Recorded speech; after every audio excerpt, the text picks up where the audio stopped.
Good afternoon. The Queen continued her Golden Jubilee celebrations in spectacular style today with a ceremonial procession through the streets of London. Huge crowds lined the route as a state gold coach took the Queen and Prince Philip from Buckingham Palace to St Paul's Cathedral for a service of thanksgiving.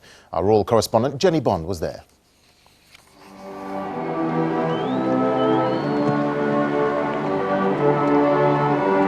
The Rock and Roll Palace was back to pomp and pageantry today as the gold state coach rolled out through the gates. 24 feet long and weighing 4 tons, it's been used only twice before in the Queen's reign, at her coronation and her Silver Jubilee.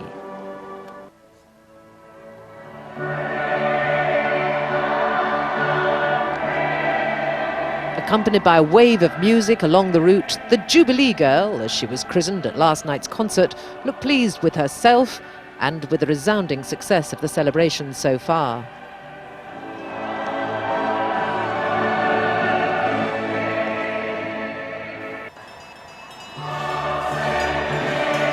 Riding escort, Prince Charles, who last night spoke proudly of his mother as a beacon of stability in the midst of change. Also on horseback, the Princess Royal. Other members of the family, including the Duke of York with William and Harry, were in the carriage procession.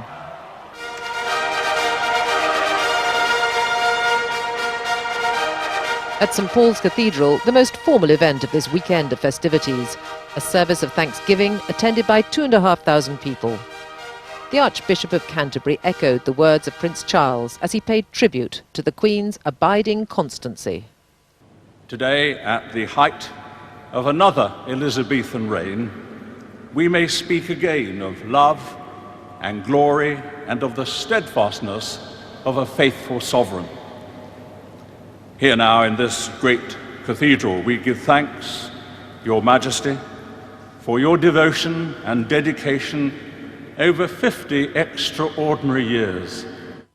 And this day of spectacle for the crowds goes on through the afternoon. Next stop for the Queen, Guildhall for a Jubilee lunch. Jenny, the crowds have turned out in force. They're behind you again today. They must be looking forward to the big pageant later. Yes, you can see the party is still going on here. They say there's 700,000 people and rising, almost on a scale of last night. Incidentally, 20 million people apparently watched that concert on television or live. I think the key to it all really has been the music. They're loving it. And this afternoon, a pageant, 20,000 people coming down the Mall, music all the way. And then, of course, there's going to be a fly past, including Concorde, and the traditional balcony appearance by the royal family. It's not over yet. Jenny, indeed, thank you very much. Extra police officers are being drafted in to tackle sectarian violence in East Belfast. At least 4 people, including a policeman, were shot last night.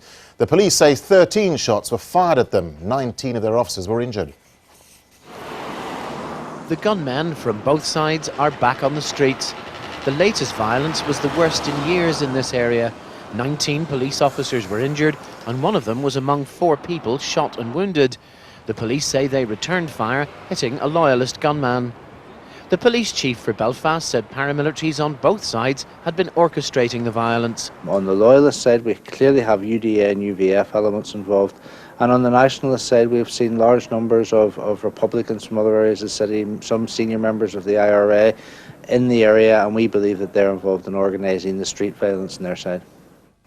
6 people have been shot and wounded in the last 2 nights, a marked escalation on recent street disturbances. And this at a time when both the UVF and the IRA are maintaining ceasefires. Dennis Murray, BBC News, Belfast. The Metropolitan Police is considering recruiting officers from abroad to fill massive gaps in the force. It's hoping to attract black and Asian officers from Commonwealth countries.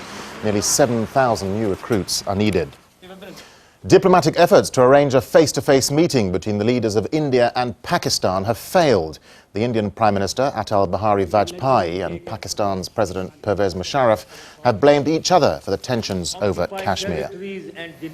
At the World Cup finals, China have made their debut. They've never reached the final stages before, but to the disappointment of their millions of fans, they lost tamely to Costa Rica.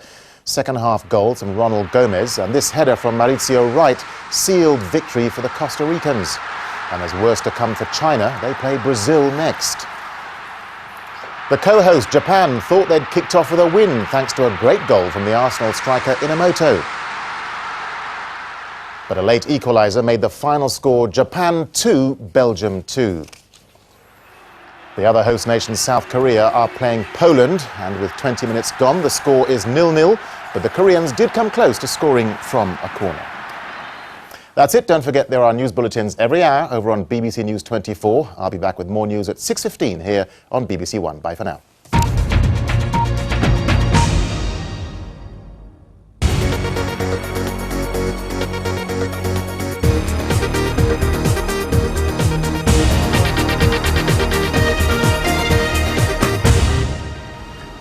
Welcome to BBC London News. I'm Lainey Malkani.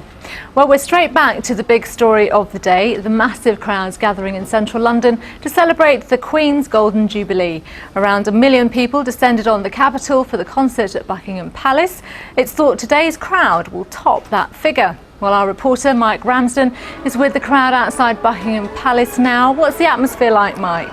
Put simply, Lainey, it's a party atmosphere here. You can probably hear the tens of thousands of people here at Buckingham Palace being entertained by a concert orchestra. Then over there behind the statue of Queen Victoria, that's where the Queen will be watching the procession which takes place this afternoon. And what a procession it's going to be. 20,000 people involved in that alone, starting off with people from Notting Hill Carnival. They'll be starting that parade off in about an hour's time. The masquerade bands never performed outside the carnival before. And then at 3 o'clock, 5,000 singers taking part in the gospel choir parade led by Patti Boulay. That should be an amazing sight. And then at 25 to 5, the Commonwealth Parade, 4,000 people from 54 countries getting involved. Sounds like a great lineup, and it looks pretty crowded. What's the advice for people who want to get down there, Mike? Very simply, don't come by car. Most of the roads in central London are now closed off from the river up to Oxford Street. If you do want to come here, basically drive, if you're from outside London, drive into somewhere where you can get a tube, because the tubes aren't too crowded at the moment, but do bring a brolly. Rain is forecast. Mike Ramsden, thank you. Just time for one other item of news now. A man's been stabbed to death and a couple left with knife wounds after a Jubilee party in Essex. Police were called to reports of a serious fight outside the New Calcutta Social Club in Tilbury. The 42-year-old man who died has not yet been named. Well, that's about it from me. Asad Ahmed will be here with our main programme at 6:35 when we'll bring you more about how London's been celebrating Jubilee. See you then.